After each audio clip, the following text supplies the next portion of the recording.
Saint-Gobain, ahogy a felvezetőben mondtam, egy viszonylag nagy cég világszinten. Nem tudom, mennyire ismeritek magát a céget. Az üveggyártással kezdtünk el foglalkozni 1665-ben, az jó régen volt. Aztán a Saint-Gobain összerakta azt a portfóliót, amire méltán lehet büszke. Rengeteg cég csatlakozott a Saint-Gobain csoporthoz. Egy ernyőmárkaként működik, olyanok vannak benne, mint a Rigips, akit mondjuk ismerhettek a Weber, a hőszigetelő rendszerek oldaláról, vagy akár az Isover, de meg annyi márka, Vetrotec, PAM, Adforce, nagyon-nagyon sok világmárka tartozik a Saint-Gobain Grouphoz. Ez kicsit olyan, mint a Coca-Cola. Amiről most szeretnék nektek beszélni, ahogy ezt mondtam, az előadás anyaga az angolul van, az az energiahatékony és esztétikus épületmegoldások. Ez a Saint-Gobainhez méltó módon nem feltétlenül egy slideshow arról, hogy milyen szép épületeket épít a Saint-Gobain, meg nem feltétlenül arról szól, hogy hogyan lehet hőszigetelni, és akkor miért lesz energiahatékony valami, mert ez szerintem az egyszer egy. Szerették megmutatni nektek egy ívet, hogy hogyan néz ki a mi fejünkben az energiahatékonyság, és mi az, amivel kezdjük, az, hogy miért fontos az, hogy energiahatékony legyen valami, legfőképpen az épületeink. Nem tudom, mennyire ismeritek ezeket a hatásjellemzőket, ezek az úgynevezett globális hatásjellemzők. Arról szólnak, hogy milyen az emberi tevékenység, milyen kitettséget, hogyan szolgáltatta ki a bizonyos részterületeit a környezetnek a romlás és a bomlás felé. Ugye nem tudom, hogy emlékeztek rá, amikor annak idején CFC-vel töltöttük föl a hűtőket, ugye ez volt a hűtőközeg, és azt mondták, hogy a CFC az rossz, azt nem szabad használni. Hogyha megnézitek, akkor az aeroszoloknak a szintje, az a biztonsági zónán belül van, szinte mérhetetlen. Az ózonjuk eltűnt. Ugye annak idején, amikor én gyerek voltam, az ózonjuk egy óriási nagy probléma volt, mindenki az riogatott, hogy az ózonjuk. De most nincsen erről szó, mert ezt sikerült elérnünk, hogy ne okozzon további problémát. De ahogy látjátok, rengeteg olyan környezeti hatás van, ami nagyon-nagyon nagy gond. Beszélgettünk a klímaváltozásról, látjátok egy pici szelet, de ahhoz képest például a biodiverzitásnak a problémája az egy óriási gond. Nem tudom, tudtátok-e, de 95%-a a ma élő élőlényeknek, a 95%-ban azok mi vagyunk, meg amit megeszünk. És a maradék 5%-ban marad az elefánt, a zebra, a zsiráf, a katica és minden egyéb. Tehát ez egy problémás helyzet. Ezen kell változtatni, hogy hol tudunk változtatni, hát nyilván mi nem vagyunk abból a szempontból környezetvédők, hogy most bálnákat fogunk menteni meg, és valószínűleg az önkénteseik azzal is foglalkoznak, mi építjük a környezetet. De hogy hogyan építjük a környezetet, az nem mindegy. Ugye beszéltünk a hatástanulmányból ezekről a jellemzőkről, és azon belül is a széndioxidról. Itt láthattok egy nagyon érdekes kis grafikont, remélem ezt ismeritek, ha nem, akkor most láthatjátok, hogy állunk. Az elmúlt 800 000 évben azért az elmúlt pár évtizedet megküldtük rendesen széndioxiddal, nem kicsi a gond.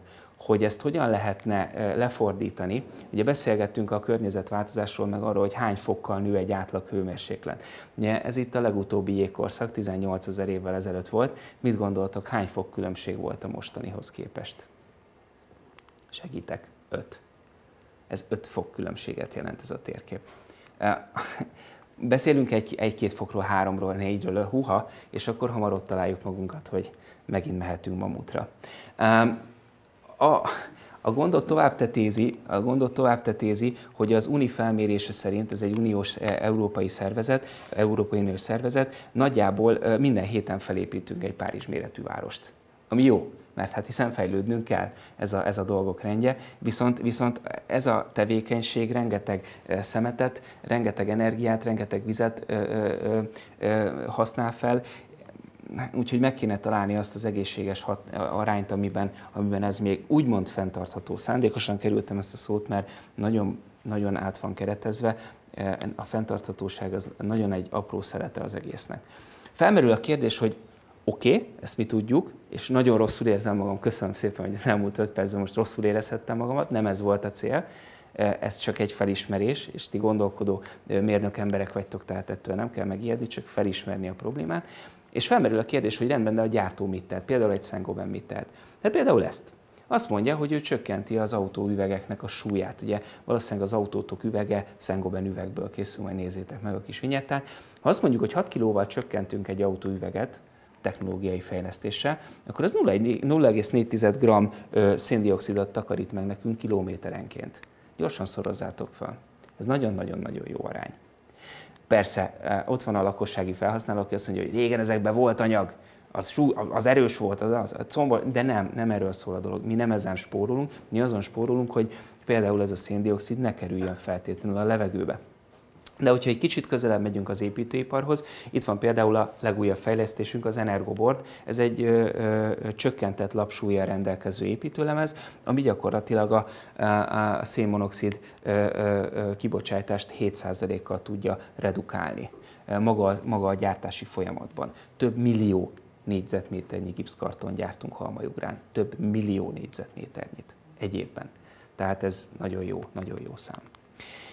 És hogyha megértettük, felfogtuk és rájöttünk arra, hogy ez fontos dolog, nyilván ez így van, akkor keressük meg azt, hogy az épületeknél ezt hogyan lehetne jól érzékeltetni, vagy jól összemásolni, vagy mutatni egy olyan példát, amivel egy picit előrébb lehetünk a múltunkhoz képest.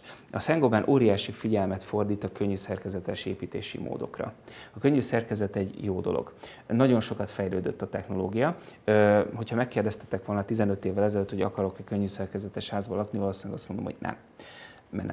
Mert nem volt olyan a technológia. Viszont most tartunk ott, ahol én úgy gondolom, hogy ezt már bátran lehet alkalmazni. Hoztam nektek egy példát.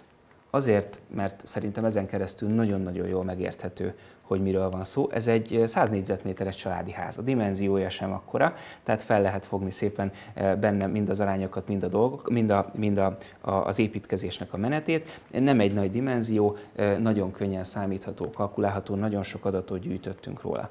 Ugye látjátok, elég szép környezetben sikerült ezt felépíteni. Itt van az alaprajz. Mérnök emberek szeretik az alaprajzokat, hogy lássák belül kívül lelki szemeikkel, hogy is működik, nem egy bonyolult dolog. Van benne egy-két hoppáré, például egy ilyen teljes belmagasságú nappali tér, ez nagyon impozánsra sikerült, és ugye egy ilyen alárendelt helyiségeknél pedig egy ilyen álmennyezeti megoldás. Ugye itt van egy keresztmetszetben, hogy hogyan néz ki ez a dolog. Természetesen van egy termikus burok, ami körbeveszi ezt az épületet, a tetőben nagyjából egy ilyen 40 centi szigetelés van, 50, hogyha mindent összeadunk, a falakba pedig 14 centis acélvázon még van egy 20 centi epér szigetelés is.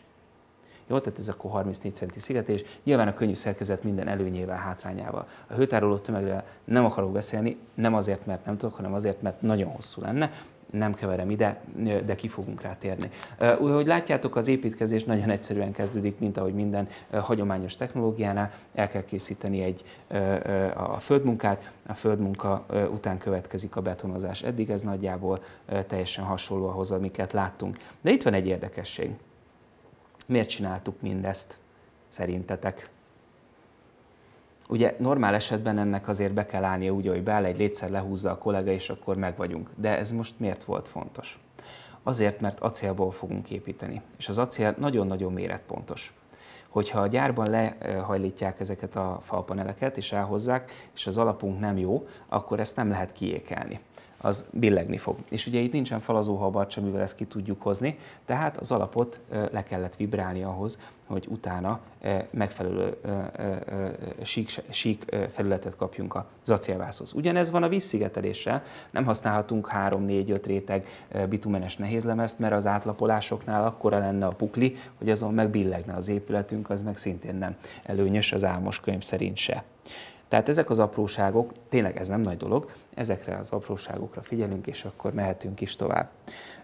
Maga a szerkezetépítés az nagyon egyszerűen zajlik, egyetlen egy darab kamionon megérkezik az összes acélváz, amit előre összeszereltek, és stratégiai partnerünk a Horizont, valahol Budapest környékén, és egy kamionnal kihozták ezt az egészet.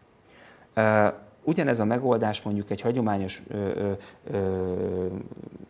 vályogfalazatnál jóval több fuvart eredményezett volna.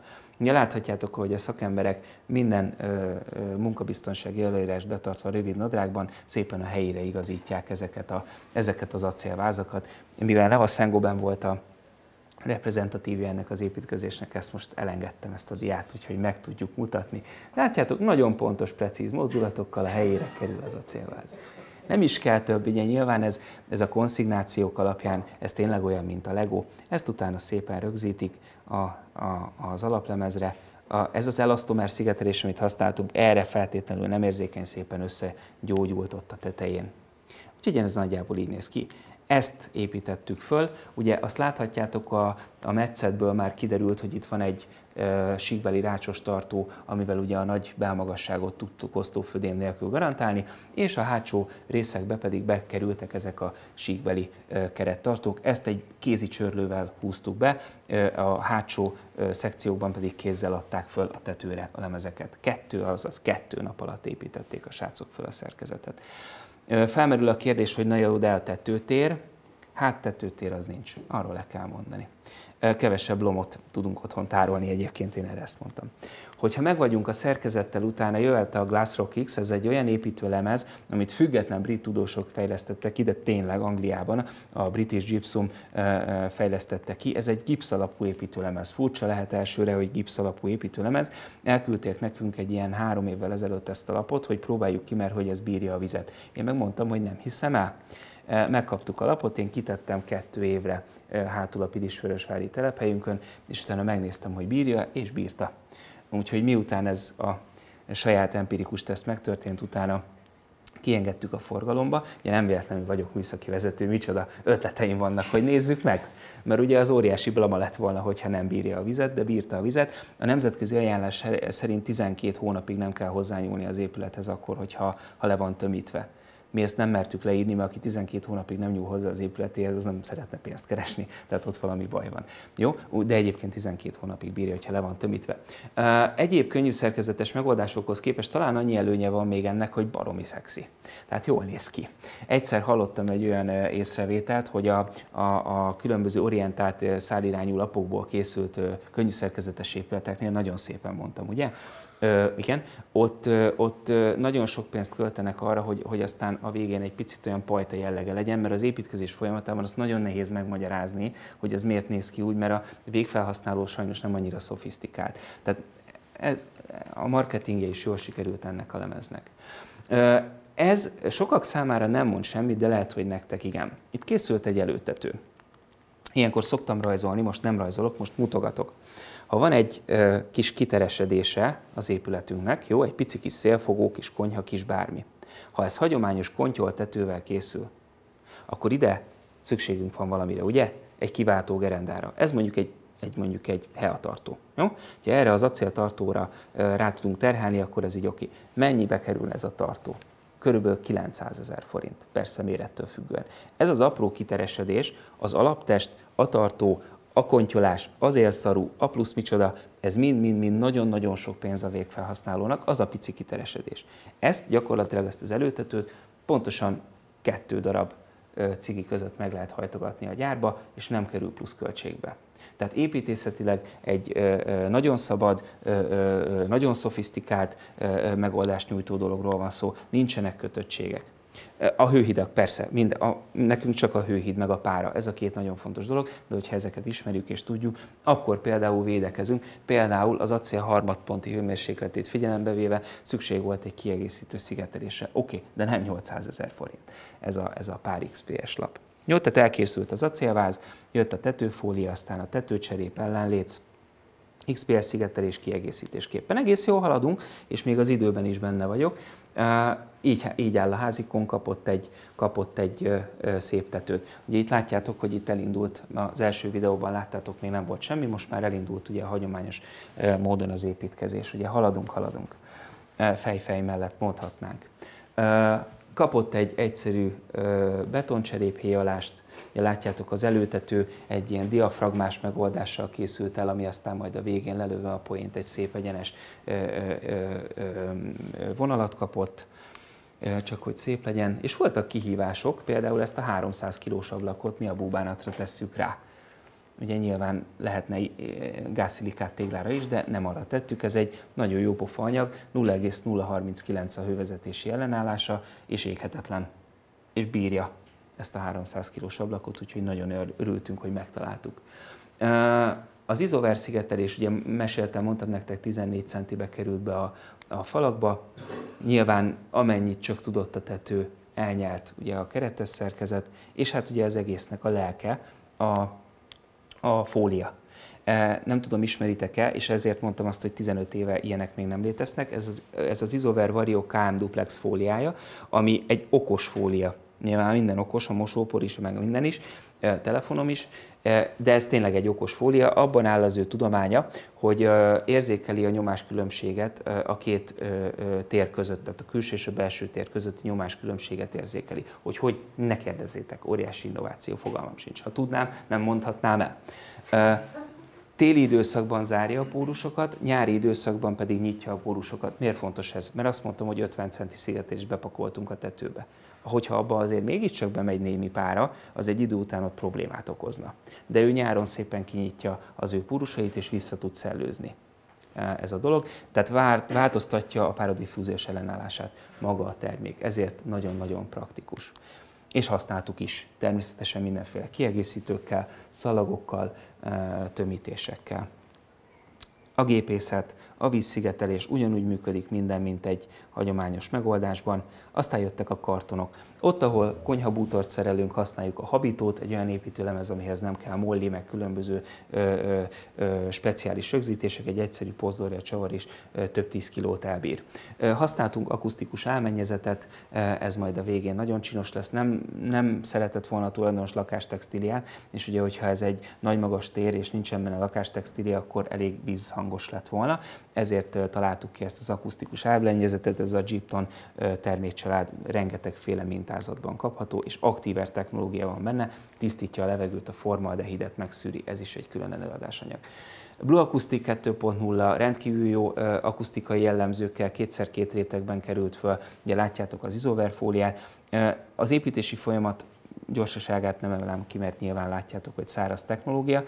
Ahol kellett, ott viszont ötvöztük, ugye mondtam, a Weber is a csapattagja, tehát önterülő ajzatkiegyenlítővel egy elektromos fűtőfilmet vagy fűtőfóliát tettünk le az alsó komfortfűtésnek. Egyébként klímával működik magának az épületnek a fűtése. Mindenki a haját tépi, hogy úristen, mennyibe fog ez nekem kerülni, vagy elektromos padlófűtésre a gatyám rámegy. Igen, de nem mindegy, hogy mennyi az épületnek az energiaigénye. Megmondom, mennyi az épület energiaigénye, nem sok. Amikor végeztünk a szerkezeti munkákkal, utána jött a glettelés, ugye lehúztuk szépen Q4-re gépi technológiával, és utána szépen lefestettük azt, amit kellett kézzel, azt, amit kellett pedig géppel. Nagyon-nagyon gyorsan lehet ezekkel haladni.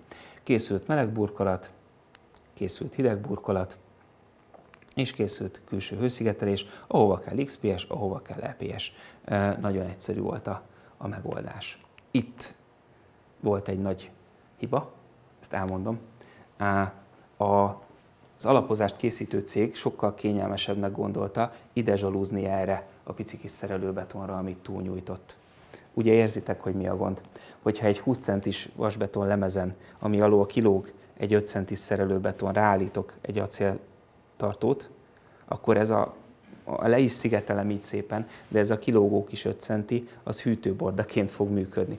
És amikor erre rájöttem a hőkamerás felvételeken, akkor nem voltam elégedett a teljesítményemmel, mert körbe kellett szigetelni ezt a kis kilógó részt. Nagyon viccesen nézett ki, de tanultam ebből is.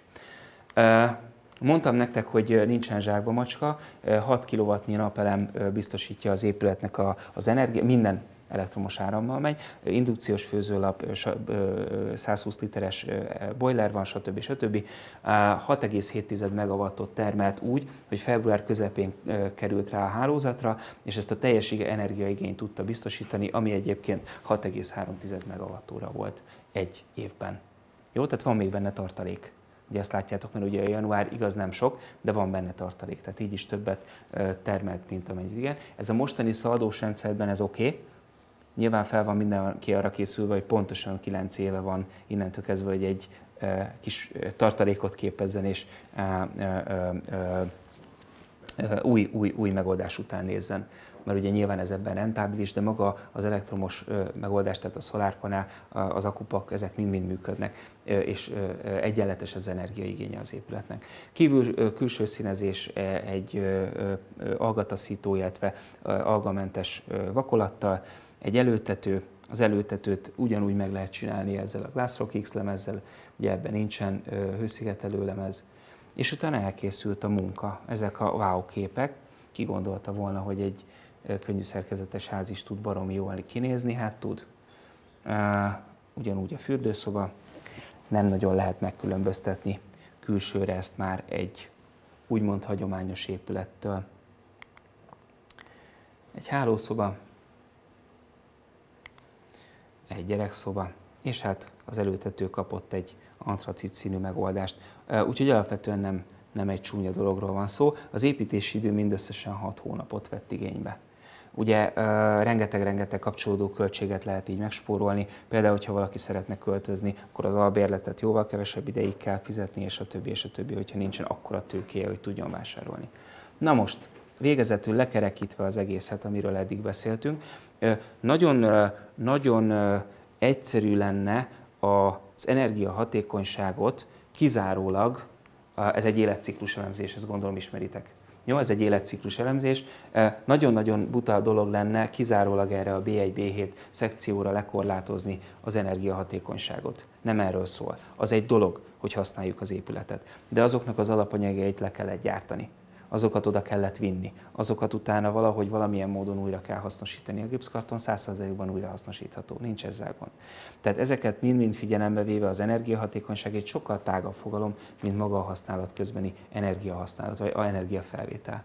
Ugye a Saint-Gobainnek a törekvése 2030-ra nagyon impozáns célt tűzött ki a koncern. Ő azt mondta, hogy csökkenti 50%-kal a felhasznált vizet, 33%-kal a kiadott széndioxidot, például 100%-ban újrahasznosított csomagolásokat szeretnénk a jövőben alkalmazni, és szeretnénk minden egyes termékünkre életciklus elemzést készíteni. Ezzel egyébként nem állunk rosszul, egy 1800 verifikált LPD-ből álló tára van most jelenleg a Saint-Gobainnek, és egyébként szépen adjuk hozzá évről évre ezeket a dokumentumokat, amiből majd ti el tudjátok dönteni, hogy melyik hatásmutatóval számoltok. Úgyhogy köszönöm szépen a figyelmet!